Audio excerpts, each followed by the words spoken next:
जिस नाम से चंबल कांपती थी, जिस डर से मां अपने बच्चों को चुप कराती थी, वो कोई फिल्मी किरदार नहीं था। वो चंबल का सबसे खूंखार डाकू घबरा उर्फ गब्बर की है। नमस्कार, आप देख रहे हैं ताजा टाइम्स टीवी।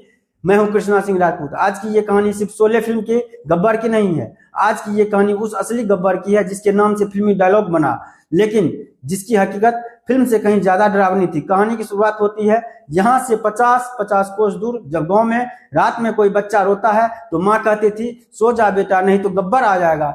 आपने ये डायलॉग शोले फिल्म में सुना होगा, लेकिन बहुत कम लोग जानते हैं कि ये डायलॉग एक सच्ची कहानी से निकला था। साल 1926 मध्य प्रदेश के भिंड जिले के गोहद क्षेत्र के एक छोटे से गांव डाक में एक गरीब मजदूर रघुवीर सिंह गुज्जर का घर हुआ करता था। वहां एक बच्चा पैदा होता है, नाम रखा जाता है प्रीतम सिंह। बचपन से ही प्रीतम अपनी उम्र से ज्यादा लंबा चौड़ा मजबूत शरीर वाला था। इसी वजह से लोग उसे प्यार से घबरा कहकर बुलाने लगे। 16 साल की उम्र में प्रीतम अपने पिता के साथ खदानों में मजदूरी करने लगा।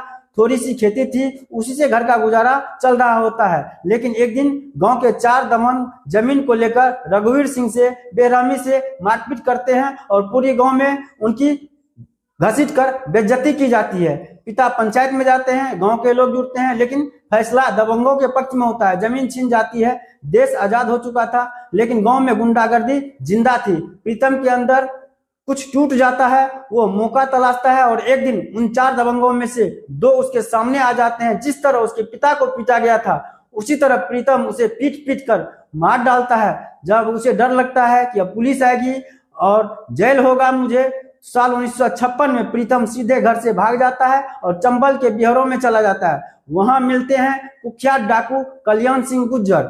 वो कल्याण सिंह गुज्जर से पनाह मांगता है। कल्याण सिंह गुज्जर को अपनी कहानी सुनाता है और जांच होती है, सच निकल आता है। कल्याण सिंह अपने गिरोह में शामिल कर लेता है। डाकू बनने की ट्रेनिंग होती है। करीब 1 साल तक प्रीतम डकैतों के तरीके सीखता है। फिर एक दिन अपने सरदार से कहता है, सरदार, अब मैं अपना गैंग बनाना चाहता हूँ, क्या इजाजत मिल जाएगी? घबरा से गब्बर बन जाता है। अब शुरू होता है खून, लूट और दहशत का दौर। विरोध करने वालों को मार दिया जाता है। जब पुलिस ने बच्चों को मुखबिर बनाना शुरू किया तो गब्बर आग बबूला हो गया। एक गांव में 22 बच्चों को एक लाइन में खड़ा कर गोलियों से भून दिया। इस खबर ने पूरे देश को हिला दिया। 3 राज्यों में इसको पकड़ने के लिए इनाम घोषित किया गया। MP 20,000, राजस्थान 20,000, यूपी 10,000, कुल इनाम 50,000, जो उस समय बहुत बड़ी रकम होती थी। आखिरी ऑपरेशन DSP राजेंद्र प्रसाद मोदी को मिला। गांव में कैंप लगने लगे। एक दिन गांव में आग लगती है। DSP मोदी अपनी जान जोखिम में डालकर एक बच्चे को बचाते हैं। बच्चे का पिता कसम खाता है, इस एहसान को चुकाऊंगा। अंत की रात 13 नवंबर 1959 को सूचना मिलती है कि गब्बर रेलवे लाइन के पास आने वाला है। घात लगाई जाती है, भयानक मुठभेड़ होती है। एक हैंड ग्रेड गब्बर के पास फटता है, उसका जबड़ा उड़ जाता है। करीब 11 डाकू मारे जाते हैं।